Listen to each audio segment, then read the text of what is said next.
أشرف الأنبياء والمرسلين سيدنا وحبيبنا وقلوبنا وشفيعنا مولانا وأبي القاسم محمد اللهم صل على محمد الطيبين الطاهرين المعصومين أدعيهم أجمعين من يومنا هذا إلى يوم الدين. أما بعد فقد قال الله تبارك وتعالى في القرآن الكريم وهو أصدق الصادقين وقوله الحق. بسم الله الرحمن الرحيم. ومن يبتغي غير الإسلام دينا فلن يقبل منه وهو في الآخرة من الخاسرين. صلوات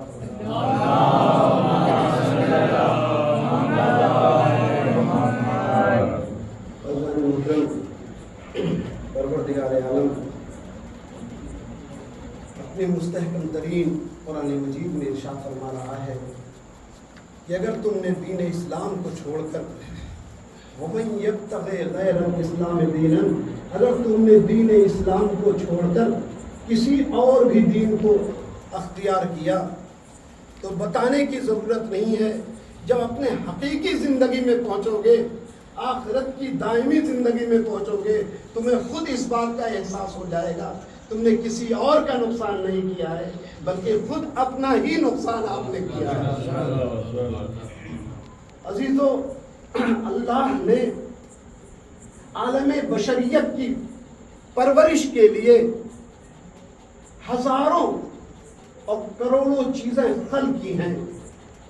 صرف زمین میں نہیں، آسمانوں پہ نہ جانے کتنی گلیکسیز خلق کر دی، نہ جانے کتنے ستارے خلق کر دیے گئے.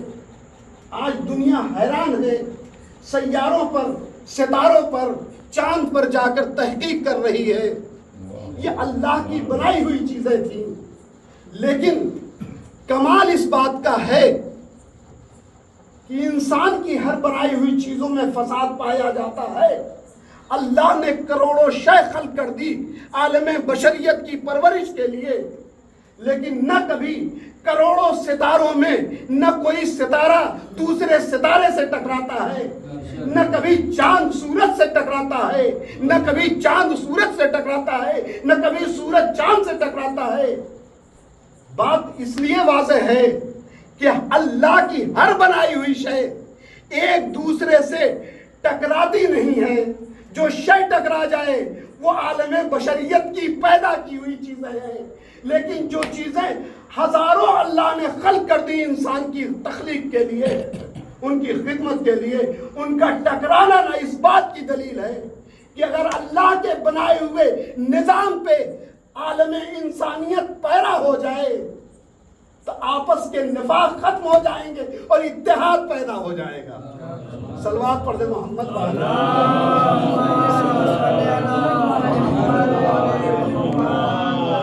ہزاروں آپ دیکھ رہے ہیں کہ دنیا آج تحقیق کر رہی ہے، سیاروں پہ جانے کی کوشش کر رہی ہے، چاند پر قدم رکھ رہے ہیں انسان، لیکن اللہ نے جتنے ہزاروں شے خلق کر دی آسمان میں، ایک شے دوسرے شے سے ٹکراتی نہیں ہے.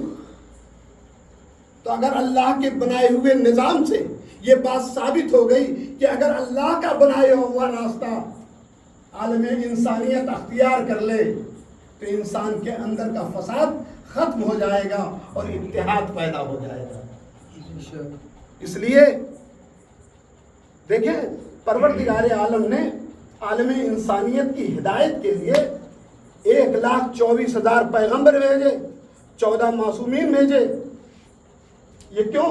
اس لیے کہ انسان کا مزاج ہے کہ خلقت کے ساتھ ساتھ مزاج انسانیت میں فساد کو محسوس کیا گیا. اس لیے اللہ نے ہدایت کی ذمہ داری بھی اپنے ہاتھوں میں رکھی کہ عالم انسانیت کی ہدایت قیامت تک، جب تک دنیا باقی رہے گی تب تک ہدایت انسانیت بھی اللہ کرتا رہے گا.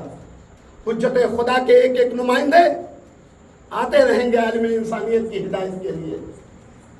اسی لیے اللہ نے ہر نبی کو معجزہ دے کر بھیجا، زمانے کے لحاظ سے ان کو معجزہ عطا کیا گیا. لیکن کیا آپ بتائیں کوئی ذہن نشین انسان اس بات کو محسوس کرتا ہے کہ اللہ نے جناب آدم سے لے کر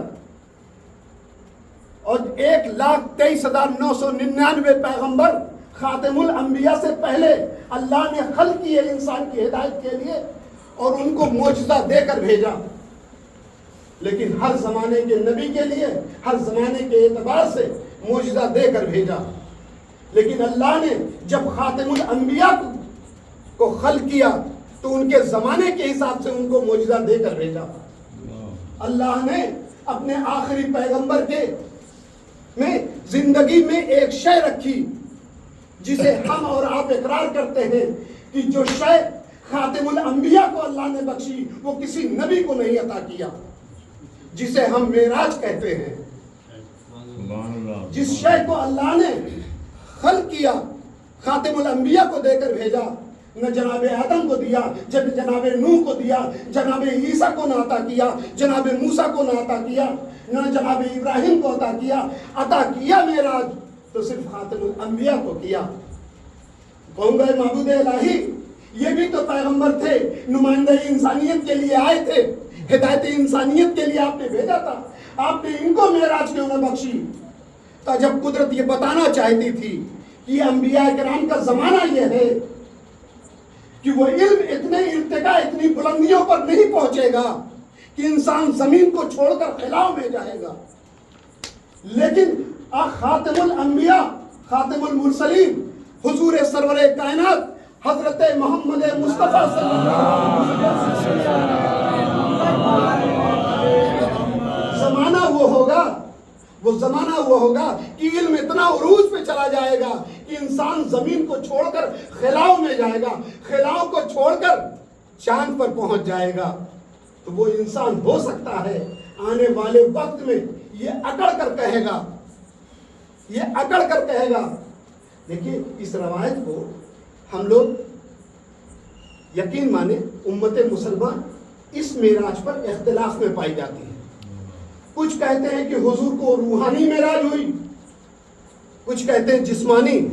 یقین مانے وہ لوگ تو اس روایت کو سمجھ ہی نہیں سکتے جو روحانی معراج کے قائل ہیں۔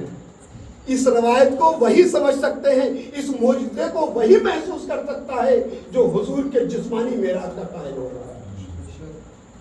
اس لیے کہ اللہ نے اور نبی کو معراج اس لیے نہیں بخشی کہ ان کے زمانے میں علم اتنا عروج پر نہیں جائے گا، لیکن آخری زمانہ حضور کا وہ ہوگا کہ علم اتنی بلندیوں پر ہوگا کہ زمین چھوڑ کر انسان خلاؤں میں چلا جائے گا اور چاند پر چلا جائے گا۔ تو وہ اکڑ کر ہو سکتا ہے یہ کہہ دے کہ وہ کیسی سرزمین، وہ کیسا دین، وہ کیسا اسلام، وہ کیسے محمد رسول، ہم نے تو وہ سرزمین ہی چھوڑ دی جہاں کے لیے وہ رسول بن کر آئے تھے، جہاں کے لیے وہ نبی بن کر آئے تھے، ہم نے تو وہ جگہ ہی چھوڑ دی۔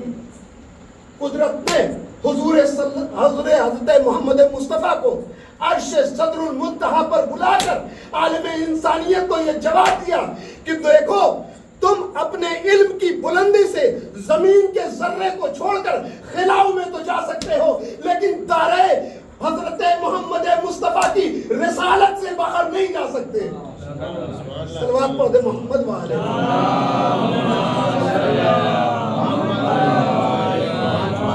تم آنے والے زمانے میں کتنا بھی علم حاصل کر لو لیکن میرے محمد کے گرد قدم بھی تم نہ چھو سکتے ہو، اتنی بلندیوں پر بلایا۔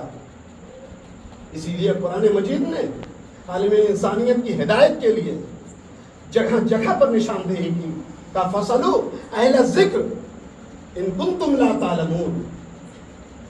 صلوات پڑھ دے محمد والے۔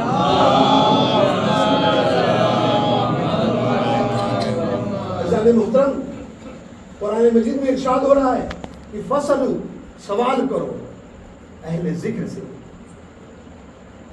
یہ خالق کتنا کریم ہے کہ جہاں یہ سوال کر رہا ہے، سوال کرو اہل ذکر سے، وہیں پر وہ بتلا رہا ہے کہ ان کنتم لا تعلمون، ان سے قطعی سوال نہ کرو جن کے پاس علم نہیں ہے۔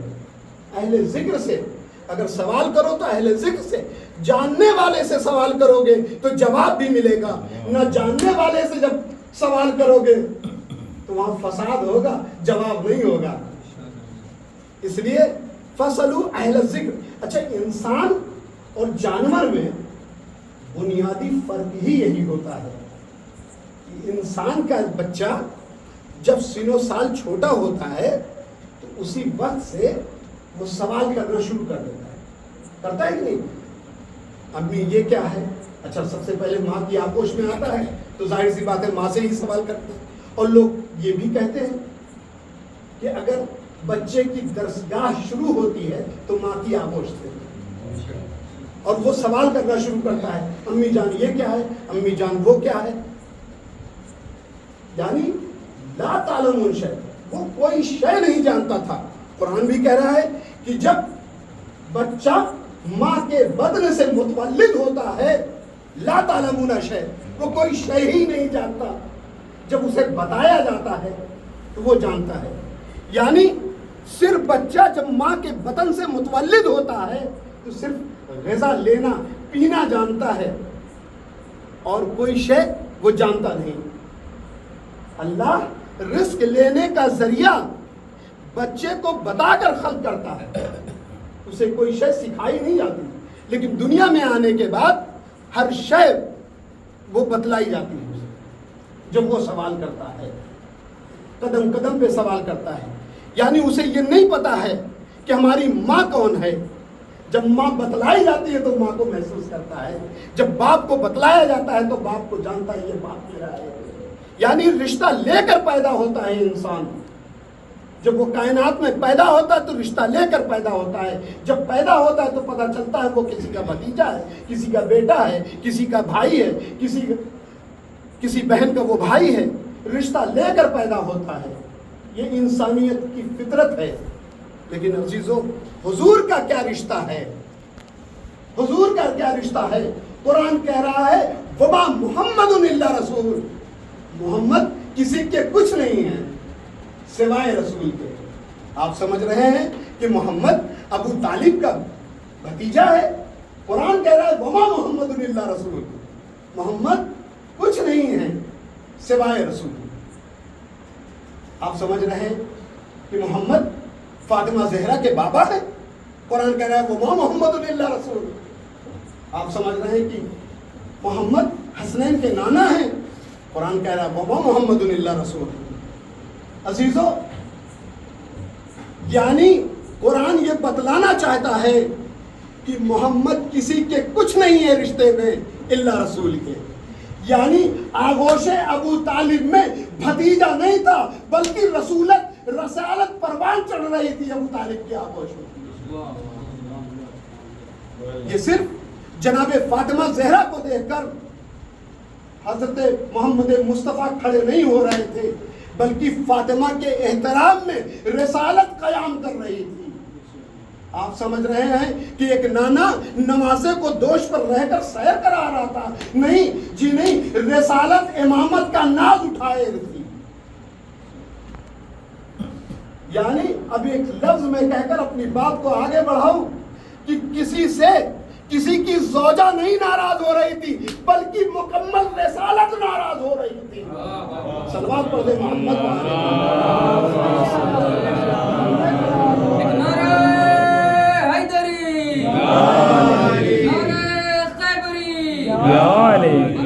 خدا ختم انبیاء بلندتر صلوات۔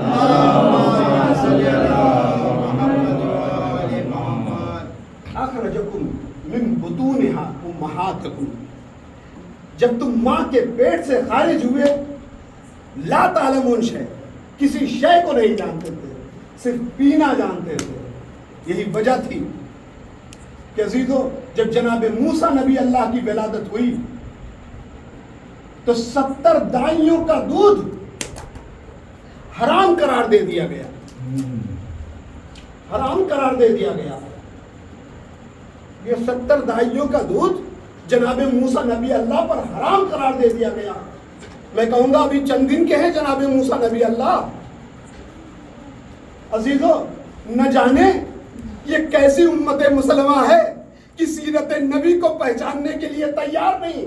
جو موسیٰ 70 عورتوں مشرکہ عورتوں کا دودھ جناب موسیٰ پر حرام قرار دے دیا اللہ نے قرآن مجید میں, تو فخر موسیٰ کو دائی حلیمہ کی آغوش میں قدرت کیسے ڈال سکتی ہے؟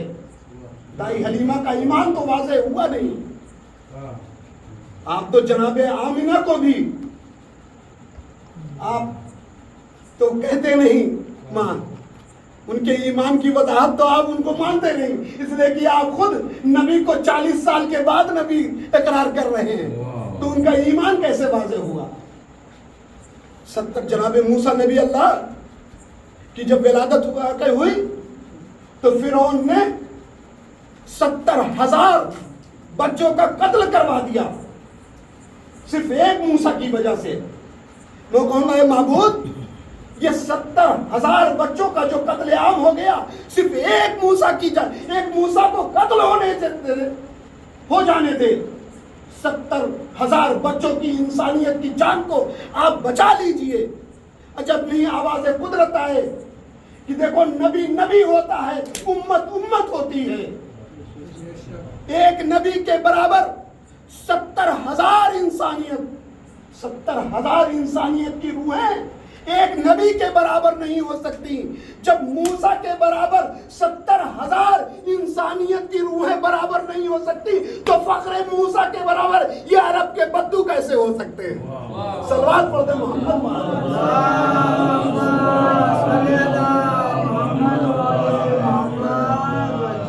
اس لیے کہ آپ دیکھ لیں کہ جب جناب موسیٰ نبی اللہ کی ولادت ہوئی تو جناب مادر موسیٰ نے کیا کیا؟ حکم پروردگار ہوا کہ جس دن ولادت ہوئی وہ دائیاں آ کر جا چکی تھی چیک کر کے جناب موسیٰ کے گھر کی عورتوں کو. کوئی ولادت کے آثار نمایاں نہیں تھے, لیکن جب ولادت واقع ہو گئی تو مادر موسیٰ گھبرا گئی. ماں تھی, اولاد کی محبت تھی.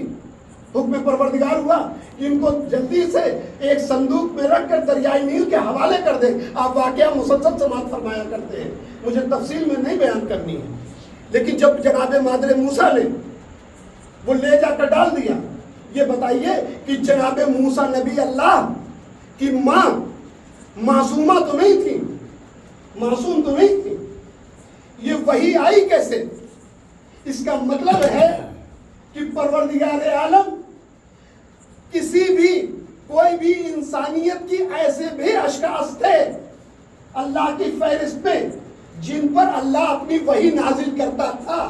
اگر وحی نازل نہ کرتا تو فاطمہ بنت اسد کو کیسے معلوم پڑتا کہ ہم خانہ کعبہ کے کس دروازے سے ہمیں داخل ہونا ہے, جدار کی طرف جانا ہے یا خانہ کعبہ کے دروازے کی جانب جانا ہے. اس لیے اللہ کچھ ایسے عظیم شخصیتوں کو بھی اپنی فہرست میں رکھا کہ جس پر وحی کرنا تھا, اور جب لے کر دریائے نیل کے حوالے کر دیا تب وہ صندوق بہا. عزیزوں, اگر موجوں کے موافق بہا تو یہ فطرت تھی, لیکن اگر موج کے مخالف صندوق بہا تو یہ معجزہ تھا. یہ معجزہ تھا. جب صندوق بہا تو فصل فرعون سے جب جا کر ٹکرایا تو جناب آسیہ ایک مومنہ ہے, فرعون کے گھر میں ہے, کافر کے گھر میں ہے, لیکن مومنہ ہے. آخر جناب آسیہ کا کام کیا تھا؟ یہ فرعون کے گھر میں کیوں تھی اور یہ مومنہ؟ میں کہوں گا بی بی آسیہ آپ مومنہ ہیں, کافر کے گھر میں ہیں. عزیزو, یہ کوئی خاص بات نہیں تھی. جناب آسیہ ایک مشن کے تحت فرعون کے گھر میں تھی, اور قدرت کاملہ سے, قدرت کی قوت سے اللہ نے ایک ایسا نظام مرتب کیا تھا کہ فرعون کے گھر میں رہتے ہوئے بھی فرعون کو کبھی یہ ہمت نہیں ہوئی کہ بی بی آسیہ کو چھو دیتا. اچھا, جناب بی بی آسیہ اور فرعون قصر سے باہر نکلے تب ہاتھ کو بڑھانا چاہ رہے تھے اس بہتے ہوئے صندوق کی طرف. صندوق پیچھے ہٹا. میں کہوں گا اے موسیٰ نبی اللہ, ایک ہاتھ مدد کے لیے آگے بڑھ رہا ہے, صندوق آگے بڑھ جا. جب نہیں آواز قدرت بتائے کہ نبی کسی باطل کے ہاتھوں میں نہیں آیا کرتا. نبی کسی باطل کے ہاتھوں میں نہیں آتا. نبی ہمیشہ حق کے ہاتھوں میں رہتا ہے. اب آپ سمجھے, یعنی جناب ابو طالب کی آغوش بر حق الہی تھی, جس میں ہمارا اور آپ کا نبی پروان چڑھ رہا تھا. اور وہ صندوق پیچھے ہٹا, لیکن جیسے ہی جناب آسیہ نے ہاتھ بڑھایا صندوق قریب آیا. جب صندوق کھولا گیا تو دیکھا بچہ مسکرا رہا ہے. جناب آسیہ کے ہاتھوں پہ جناب موسیٰ ہیں, مسکرا رہے ہیں. فرعون نے سوال کیا, اے بی بی آسیہ, یہ وہی بچہ تو نہیں ہے؟ کیا کیسی بات کر رہے ہیں, آپ کے نجومیوں نے تو خبر دی ہے کہ وہ بنی اسرائیل سے ہوگا, یہ تو دریائے نیل سے آیا ہے, یہ دریائے نیل سے آیا ہے. اور جب اس کو لیا ہاتھوں میں تو فرعون نے کہا کہ آسیہ, سارا پیار تم ہی کرو گی, یہ بڑا حسین بچہ ہے, مجھے بھی دیجیے. جناب آسیہ نے فرعون کی آغوش میں دیوتے دیا, لیکن میں نے آپ کے سامنے عرض کیا کہ باطل کے ہاتھوں پہ حق کبھی رکتا نہیں. اور جیسے ہی آیا اس کی داڑھی کو ہاتھ میں لیا اور جو رخسار پہ تماچا لگایا تو اتنی شدت کی تھی کہ شاعر نے عکاسی کی کہ وہ دست جب تھی کہ منہ صفات کا بچپن میں یہ بھی ایک کھیل تھا بائیں ہاتھ کا. صلوات پڑھ دے محمد وآلہ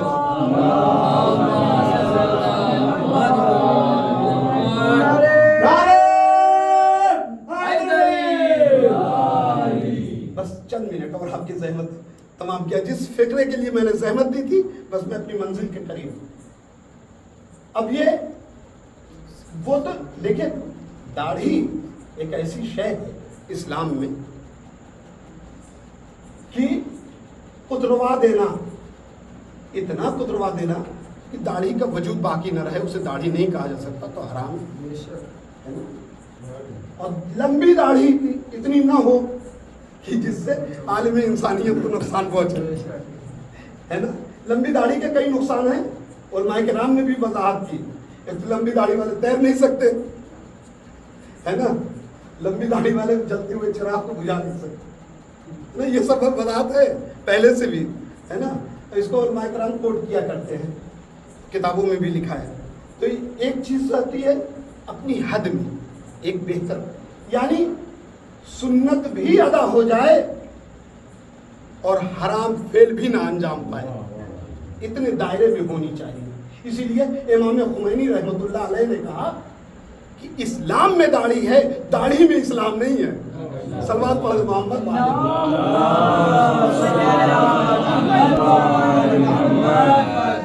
اب یہ جناب فرعون, یہ جو حضرت ہیں فرعون صاحب, اب یہ قصر میں لے کر گئے. یعنی اللہ نے ایک نظام طے کیا کہ جناب موسیٰ نبی اللہ کا انتظام پرورش کا فرعون ایک کافر کے گھر میں کر دیا, جس میں پہلے سے بی بی آسیہ ایک مشن کے تحت پہنچ چکی تھی. لیکن یہ بتائیں کہ بی بی آسیہ ہیں, میں ان سے پوچھوں گا, بی بی آسیہ آپ فرعون کے گھر میں ہیں, آپ کلمہ پڑھ لیجئے, مسلمان ہو جائیے. عجب نہیں بی بی آسیہ جواب دیں کہ کلمہ پڑھنے سے زیادہ فضیلت میرے پاس اس وقت موجود ہے. میں کہوں گا بی بی وہ فضیلت کیا ہے؟ عجب نہیں بی بی آسیہ جواب دیں کہ دیکھو, ہر سر, ہر زبان کلمہ پڑھ سکتی ہے, لیکن ہر آغوش نبی کو پال نہیں سکتی. ہر آغوش نبی کو پال نہیں سکتی. ہر گردن, میں کہوں گا بی بی آسیہ آپ کو کس چیز کا خوف ہے؟ عجب نہیں بی بی آسیہ کو یہ خوف ہو کہ اگر کلمہ پڑھ لیں تو فرعون ہمارا سر قلم کروا دے گا. میں کہوں گا بی بی آسیہ بہت اچھی بات ہے, اگر سر قلم ہو گیا تو شہادت کا درجہ پائیے گا. عجب نہیں بی بی جواب دے کہ ہر سر شہادت کا درجہ پا سکتی ہے, لیکن ہر آغوش نبی کو پال نہیں سکتی. اور عزیزو, یہی وجہ تھی کہ نبی ہر ایک کی آغوش میں نہیں آیا کرتا. آج لوگ ایمان ابو طالب کو سمجھ نہیں پائے. قسم باخدا کی منبر سے کہہ رہا ہوں, اگر صحیح مسلم میں نہ ہو تو آپ مجھے صحیح مسلم نہ سمجھیے گا, پوری تحقیق سے کہہ رہا ہوں. صحیح مسلم میں لکھا ہے کہ بندہ تھا بہت بڑا, بنی اسرائیل کا ایک بندہ تھا بہت بڑا, جناب موسیٰ نبی اللہ کا مخالف تھا. اور وہ جناب موسیٰ نبی اللہ جب گھر سے نکلتے تھے تو راستے میں آ جاتا تھا اور کہتا تھا موسیٰ تمہارا اللہ کیا کہتا ہے, میں داہنی جانب جاؤں گا یا بائیں جانب جاؤں گا, میں اس رخ پر جاؤں گا یا اس رخ پر جاؤں گا. تو جناب موسیٰ جس رخ کو کہتے تھے اس کے خلاف وہ چل پڑتا تھا. اتنا بڑا مخالف تھا وہ. اللہ اکبر, وہ مخالف اتنا بڑا تھا. ایک روز وہ مر گیا. بنی اسرائیل والے لے کر گئے, ایک کوڑے کے انبار پر اس کو پھینک دیا. جب پھینک دیا جناب موسیٰ گئے اللہ سے گفتگو کرنے کے لیے, تب آواز ہی نہیں آ رہی. اور ایک مرتبہ حکم ہوا پروردگار کا کہ موسیٰ جاؤ, تمہاری قوم والوں نے اس کو غلاظت میں پھینک دیا ہے, لے جاؤ اس کو, نہلاؤ دھلاؤ, غسل دو, کفن دو, اس کو دفناؤ. جناب موسیٰ نبی اللہ حیرت میں, قوم ناراض ہے, لے جا کر وہاں پھینک دیا. حکم الہی یہ ہو رہا ہے کہ اس مخالف کو لے جائیں, نہلائیں دھلائیں, کفنائیں دفنائیں. کہا معبود قوم ناراض ہوئے, کہا لے جائیے. اور اس کو دھلایا, غسل دیا, کفنایا دفنایا. لیکن گئے جناب موسیٰ نہیں مانے. بارگاہ الہی میں معبود قوم ناراض ہے, وہ اتنا بڑا مخالف تھا, اس کو غسل بھی دیا, کفن بھی دیا, دفنایا بھی, قوم ناراض ہے, جواب چاہتی ہے. آواز قدرت آئی کہ جاؤ, میں نے اس کے مقدر میں ایک عمل میں نے تو اس کا دیکھ لیا ایسا کہ اس کے مقدر میں نے جنت بھی لکھ دی, اور 70 حوریں بھی اسے عطا کر دی. کہا وہ عمل کیا تھا؟ کہا ایک روز جناب موسیٰ کی مخالفت کے لیے توریت پڑھ رہا تھا, اس میں محمد پہ اس کی نگاہ پڑ گئی, اس میں محمد کو بس چوم لیا. صرف چومنے کے عوض میں جنت اس کی مقدر ہو گئی, اللہ نے 70 حوریں بخش دی. تو نہ جانے جناب ابو طالب قدرت کی نگاہ میں کتنا پسندیدہ ہوں گے, جس کی آغوش میں حضرت محمد مصطفیٰ پروان چڑھتے رہے. وہ جناب ابو طالب کا ایمان کس منزل پر ہوگا. اور وہ جناب ابو طالب اپنی آغوش میں حضرت محمد مصطفیٰ کو پروان چڑھاتے رہے, اور مسلمان آج تک ان کے ایمان کو سمجھ نہ سکتی. صرف اس میں محمد کو چومنے کی عوض سے جنت مقدر ہو جائے, 70 حوریں اسے مل جائیں, اور جو فخر موسیٰ ہو اور جناب ابو طالب کو پروان چڑھا دے, جناب ابو طالب رسالت کو پروان چڑھا دے. عزیزو, جناب ابو طالب کے ایمان کا ہی یہ منظر تھا. یہ تربیت جناب ابو طالب نے آئے ہوئے نمائندہ حق کی ایسی کی تھی کہ جب بھی وقت کے باطل نے سر اٹھانا چاہا تو حق کے نمائندے نے جواب دے کر بتایا کہ دیکھو ہماری پرورش کا انداز یہ جناب ابو طالب کا ہے. جناب ابو طالب کے نے ایسی پرورش کی, رسالت مآب کی بھی کی, مولائے کائنات کی بھی کی, کہ جب وقت کے یزیدیوں نے بیعت کا سوال کیا ہے تو آگے بڑھ کر بتایا ہے کہ ہماری تربیت کرنے والے کوئی اور نہیں ہے بلکہ جناب ابو طالب ہے. اسی لیے کربلا کے میدان میں جب بیعت کا سوال ہوا ہے تو امام حسین نے بھی وہی جواب دیا جو اپنے وقت میں رسول اللہ نے دیا تھا, وہی جواب دیا جو مولا کائنات نے دیا تھا, وہی جواب دیا امام حسین نے. اس لیے کہ امام حسین اپنے منصب کو پہچان رہے تھے کہ کربلا کے میدان میں ہم یک و تنہا نہیں ہیں.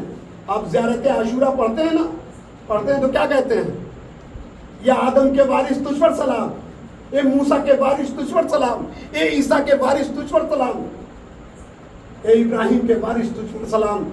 تو یہ جو وراثت کا جو سلسلہ ہے یہ ہوتا ہوا امام حسین کربلا کے میدان میں اپنے منصب اور اپنے مراتب کو پہچان رہے تھے. یہی وجہ ہے کہ عزیزو، یہ امام حسین کربلا کے میدان میں صرف اپنی نمائندگی نہیں کر رہے تھے بلکہ اپنے عمل سے بتا رہے تھے کہ اس میں کردار جناب ابو طالب کا نظر آ رہا ہے، کردار رسول اللہ کا نظر آ رہا ہے، کردار مولا کائنات علی ابن ابی طالب کا نظر آ رہا ہے. اور عزیزو، کربلا کے میدان میں صرف امام حسین نے قربانی دے کر اسلام کو نہیں بچایا ہے بلکہ امام حسین نے سر تن سے جدا کر کے اسلام کو بچایا تو ہے، لیکن یہ حقیقت مکمل نہیں ہے بلکہ حقیقت آدھی ہے. اسلام بچا ہے تو امام حسین کی گردن سے اور جناب زینب کی چادر سے. جناب زینب نے اپنے سر کی چادر دے دی. اس لیے کہ کربلا، ہم لوگ کربلا سنتے ہیں، کربلا سنتے ہیں، کربلا پڑھتے ہیں، لیکن کربلا پر عزیزو اگر نظر کر لیں تو قسم با خدا کی ہر ایک انسانیت پاک نظر آئے گی، پاک نظر آئے گی. کیونکہ کربلا میں کوئی بھی ایک ایسا انسانیت کا رشتہ نہیں تھا جو کربلا میں موجود نہ ہو. امام حسین اور حضرت عباس کا بھائی کا رشتہ کربلا میں موجود تھا. جناب زینب اور امام حسین کا بھائی اور بہن کا بھی رشتہ موجود تھا. ماں اور بیٹے کا بھی رشتہ کربلا میں موجود تھا. کوئی بھی ایک ایسا رشتہ نہیں تھا جو عالم انسانیت میں یہ کہہ دیا جائے کہ کربلا میں موجود نہیں تھا. کربلا سننے کے بعد انسانی مزاج اس طریقے سے طیب و طاہر اور پاکیزہ ہو جانا چاہیے. عزیزو، کربلا کے میدان میں امام حسین نے سر دے کر اسلام کو بچایا تو جناب زینب نے سر کے چادر دے کر بتائی. جناب سکینہ نے اپنے کان کے گوشوارے عطا کر دیے اسلام کی صرف پختگی کے لیے، تاکہ میرے نانا کا یہ پھیلا ہوا دین پامال نہ ہو جائے. سوگواران مظلوم کربلا، آج آپ اس فرش عزا پر بیٹھے ہیں، ایام عزا کے دن تیزی سے گزر رہے ہیں، ہم دل کھول کر گریہ نہ کر سکے. سوگواران مظلوم کربلا، یہ قافلہ اہل حرم کا لٹا ہوا جب شام کے بازاروں میں پہنچا ہے نا تو کسی نے پوچھا تھا چوتھے امام سے کہ سید سجاد، سب سے بڑا غم آپ کو کہاں پڑا، آپ کو سب سے زیادہ اذیت کہاں پہنچی؟ تو ہمارے چوتھے امام کا فکرہ ہے کہ الشام الشام الشام. میں پوچھوں گا اے مولا، وہ کون سا ایسا غم تھا جو آپ شام کے بازار میں برداشت نہ کر سکے؟ عجب نہیں مولا کا جواب کہ جب شام کے بازار میں اہل حرم کی بیویاں داخل کی گئی تو بازار کو ایسے سجایا گیا تھا کہ آل رسول کی بیٹیاں بے مکنا و چادر تھی. ارے جب مدینے سے چلی تھی تو پردے کا اہتمام علی اکبر اور حضرت عباس کر رہے تھے، لیکن جب شام کے بازار میں آئی تو شام کے بازار میں آئینے بندی کی گئی تھی اور اہل حرم کی بیویاں بے مکنا و چادر پھرائی جا رہی تھی. بس جزاکم ربکم خیر الجزا. سوگواران مظلوم کربلا، اہل حرم کا یہ لٹا ہوا قافلہ جب دربار یزید میں پہنچا ہے نا سوگواران مظلوم کربلا، تو میرا امام ارشاد فرماتا الشام الشام الشام. اس لیے کرسی نشین دربار میں بیٹھے ہوئے ظالم تھے اور اہل حرم کی عورتیں بے مکنا و چادر دربار میں تھی. کربلا ایک ہی رسن میں یہ 12 گلے تھے نا. سب سے زیادہ ننھی بچی جناب سکینہ آئی تھی، سب سے کم سن تھی. ارے سارے رسن کا زور اس ننھے سے گلے پر پڑ رہا تھا. اس لیے بی بی کبھی ایک قدم اوپر اٹھاتی تھی، کبھی ایک قدم نیچے رکھتی تھی. سوگواران مظلوم کربلا، عجب نہیں میں بی بی سے پوچھوں اے بی بی، آپ یہ پیر ایک مرتبہ زمین میں رکھتی ہیں، ایک مرتبہ قدم کو اوپر اٹھاتی ہیں، عجب نہیں بی بی جواب دے ارے ظالموں نے جب ایک ہی رسن میں یہ 12 گلے بنے تو ہمارا قد سب سے چھوٹا تھا، سارے رسن کا زور ہمارے گلے پر آ رہا تھا. سوگواران مظلوم کربلا، یہ اہل حرم کا قافلہ لٹا ہوا جب دربار میں پہنچا ہے تو سوگواران مظلوم کربلا کسی نے پوچھا کہ ایک بیٹی تھی جسے حسین بڑا چاہتے تھے. سوگوار نے مظلوم کربلا کسی ظالم نے آواز دی, کہا وہ سکینہ ہے جو امام حسین اسے بہت چاہتے تھے. اس ملعون نے کہا ارے میں اس وقت مانوں گا جب یہ ننھی بچی اور یہ کہے کہ ایک مرتبہ اپنے بابا کو آواز دے اور وہ سرے بریدہ اٹھ کر اس بچی کی آغوش میں آ جائے. اتنا سننا تھا. شہزادی سکینہ نے اپنے چلے ہوئے دامن کو آگے بڑھایا, کہا اے بابا محبت کا امتحان لیا جا رہا ہے, آپ کی بیٹی بلا رہی ہے. اتنا سننا تھا کہ سرے بریدہ تشت تلا سے بلند ہوا اور آ کر سکینہ کی آغوش میں آیا.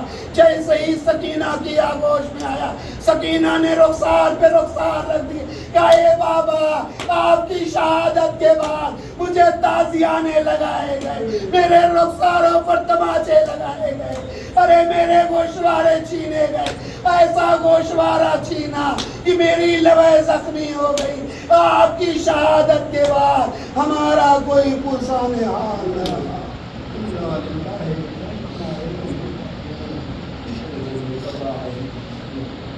ربنا تقبل منا انك انت السميع العليم.